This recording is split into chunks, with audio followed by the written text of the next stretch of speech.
একদম সহজের মধ্যে দারুণ মজাদার মুখরোচক কোনো স্পেশাল নাস্তা আইটেম বানানোর থাকলে আমি এইভাবে তান্দুরি প্ল্যাটারটা বানিয়ে ফেলি। চিকেন তান্দুরিটা এমনিতেই অনেক মজা, তার উপরে সবকিছুর কম্বিনেশনে কি যে স্বাদ হয়। আমি বা আমার বাসার লোক বাইরের এই ধরনের খাবারগুলো এখন একদম খেতেই পারি না, বাসারটাই খেতে এত মজা হয়। আমার মনে হয় আপনারা এটা একবার ট্রাই করার পরে আপনাদের কাছেও বাইরের খাবার আর ভালো লাগবে না, বাসায় বারবার বানিয়ে খেতে ইচ্ছে হবে। আর যাদেরকে খাওয়াবেন সবাই তো ভীষণ প্রশংসা করবে। আজকের ভিডিওটা সম্পূর্ণ দেখবেন, ইনশাল্লাহ খুব কাজে আসবে। ভিডিওটা যেন হারিয়ে না যায় এর জন্য টাইমলাইনে শেয়ার করে রাখবেন, যেন রেসিপি বানানোর আগে একবার দেখে নিতে পারেন। এখানে 2টা মুরগি 4 টুকরা করে কেটে নিয়েছে, একদম পরিষ্কার ঝকঝকা করে ধুয়ে নিয়েছে। আর গাটা কিন্তু একদম কেটে কেটে দিয়েছে যেন মশলা ভিতরে ঢুকে।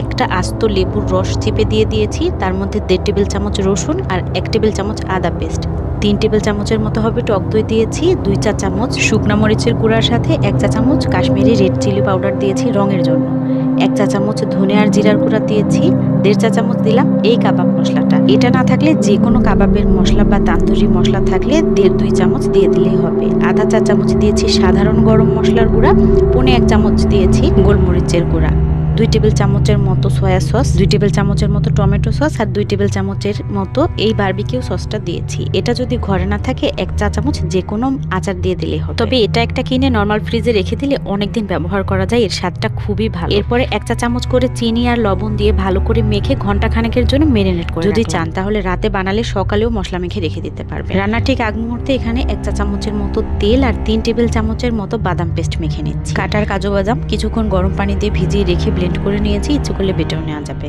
এখন মশলাগুলো সব মিক্স করে নিয়েছি, চুলায় একটুখানি সরিষার তেল গরম করে নিয়েছি, খুবই কম 2 চা চামচের মতো তেল হবে। চুলার আঁচ মিডিয়ামে রেখে মশলা ভালো মতো চিকেনের গায়ে কোট করে এক এক করে সব পিসগুলো বিছিয়ে দিয়েছি, যেন সবগুলো নিচের পাত্রটার সাথে গায়ে গায়ে লেগে থাকে। তো এভাবে 5-6 মিনিট রাখার পরে চুলার আঁচটা একদম কম করে দিয়ে ঢাকনা দিয়ে ঢেকে রেখেছিলাম। এর গা থেকে যে পানি উঠে এসেছে সেটা আবার শুকিয়ে গিয়ে এরকম একটা পাশ হালকা পোড়া পোড়া ভাব হওয়া পর্যন্ত, একটা পাশ এরকম পোড়া পোড়া ভাব হয়ে গেলে উল্টে দিয়ে সাইড থেকে যদি কিছু অংশ পুড়ে যায় সেগুলো ফেলে দিয়ে উল্টা পাশটাও এরকম বাদামি করেই গাঢ় বাদামি করে ভেজে নিয়েছি।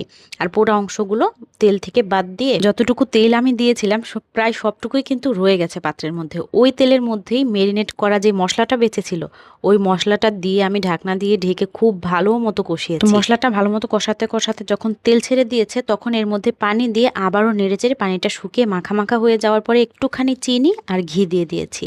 তারপর নেড়ে চেড়ে এটাকে এখন আমি নামিয়ে ফেলছি।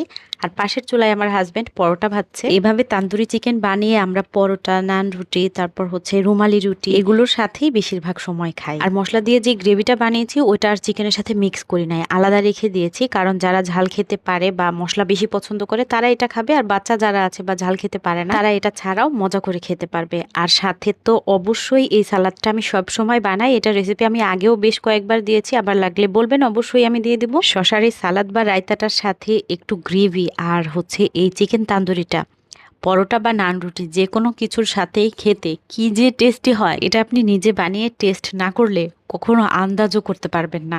এটা যে কোনো চিকেন দিয়েই বানানো যাবে, ফার্মের মুরগি বা দেশি মুরগি বা পাকিস্তানি মুরগি। দেশি মুরগি হলে একটু বেশি সময় মেরিনেট করে রেখে ঢাকনা দিয়ে ঢেকে কম আঁচে বেশি সময় জাল করতে হবে। আমার এই তান্দুরি প্ল্যাটারের রেসিপিটা একবার হলেও ট্রাই করবেন, ইনশাল্লাহ আপনি এবং আপনার বাসার সবাই খুব বেশি পছন্দ করবে, সবাই খেয়ে প্রশংসা করবে। আজকে খেতে খেতে চলে যাচ্ছি, দেখা হবে ইনশাল্লাহ পরের ভিডিওতে। আসসালামু আলাইকুম।